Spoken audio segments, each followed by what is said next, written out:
मुनि का प्रसंग लिया है। कुछ भी कहना शेष नहीं है। स्वामी जी महाराज ने बहुत स्पष्ट किया है। उन्होंने कहानी इस प्रकार से शुरू की है। युधिष्ठिर ने भी यज्ञ किया था। उस यज्ञ में इतनी संतुष्टि नहीं मिली किसी जीव को। अतएव युधिष्ठिर ने प्रश्न पूछा है महर्षि व्यासदेव से, कौन है ऐसा जिसके दान से, जिसके यज्ञ से, जिसकी तपस्या से इस जीव को तुष्टि मिली है? मेरे यज्ञ करने से इसको तुष्टि नहीं मिली।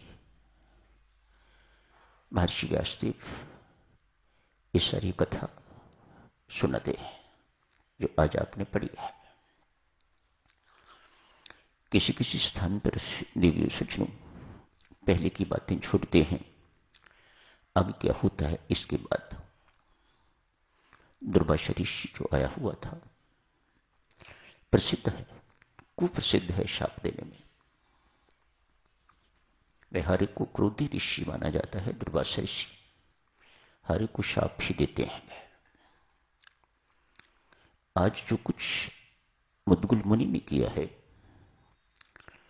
इतने प्रभावित हुए हैं कि शाप नहीं दिया, वरदान दिया है। क्या वरदान दिया है? आप सशरीर स्वर्ग में जाओ, देवलोक से आपको लोग लेने के लिए आएंगे। लखपति कोई दो व्यक्तियों को खाना खिला देता है तो परमात्मा की दृष्टि में, संसार की दृष्टि में हो सकता है उसने कुछ बहुत बड़ा काम कर दिया, लेकिन परमात्मा की दृष्टि में इट्स सो इनसिग्निफिकेंट। भूखा किसी भूखे को खाना खिलाता है तो सदक्षणों परमात्मा के हृदय में उसके लिए कितना सम्मान होगा वह परमात्मा जानता है। वह प्रसाद के रूप में तत्काल उसे शांति से मालामाल कर देता है, उसे आनंद से मालामाल कर देता है। परमात्मा का प्रसाद, आनंद की अनुभूति। परमात्मा का प्रसाद कड़ा प्रसाद नहीं, या चूरा इत्यादि, लड्डू इत्यादि नहीं। परमात्मा का प्रसाद आनंद, तृप्ति।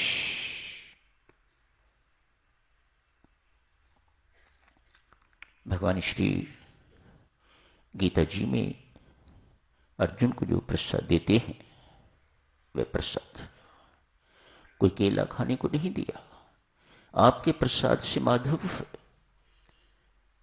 जो कुछ मैं भूला हुआ था, मैंने स्मृति मेरी वापस आ गई है। मैं तेरी आज्ञा का पालन करूंगा।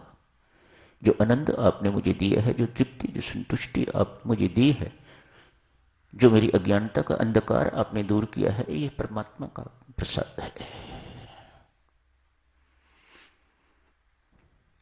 आज देवलोक से देवदूत आए हैं मुद्गल मुनि को ले जाने के लिए।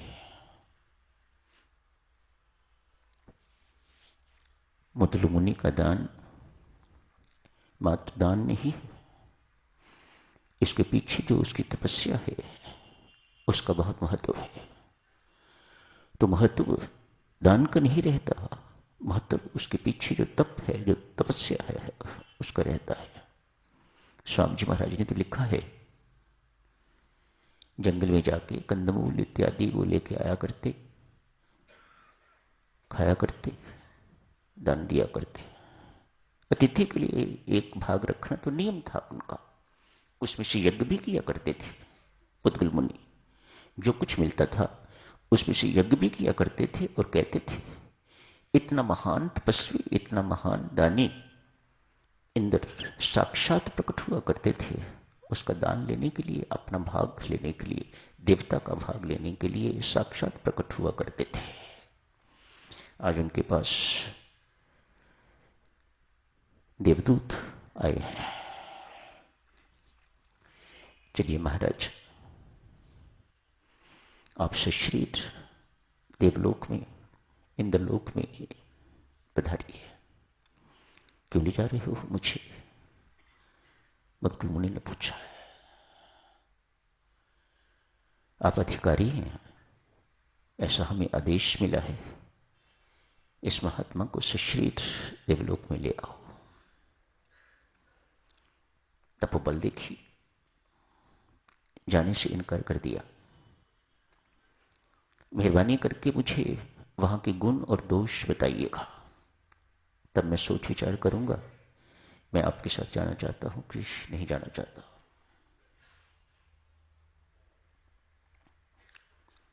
गुण वर्णन करते, देवलोक में ये होता है, वो होता है, इत्यादि इत्यादि इत्यादि इत्यादि बहुत गुण वर्णन किए। गुण तो मैंने सुन लिए, कोई दोष भी तो होंगे, मैं बताइएगा। कहा, महात्मन, पुण्य कर्मों के फल की प्राप्ति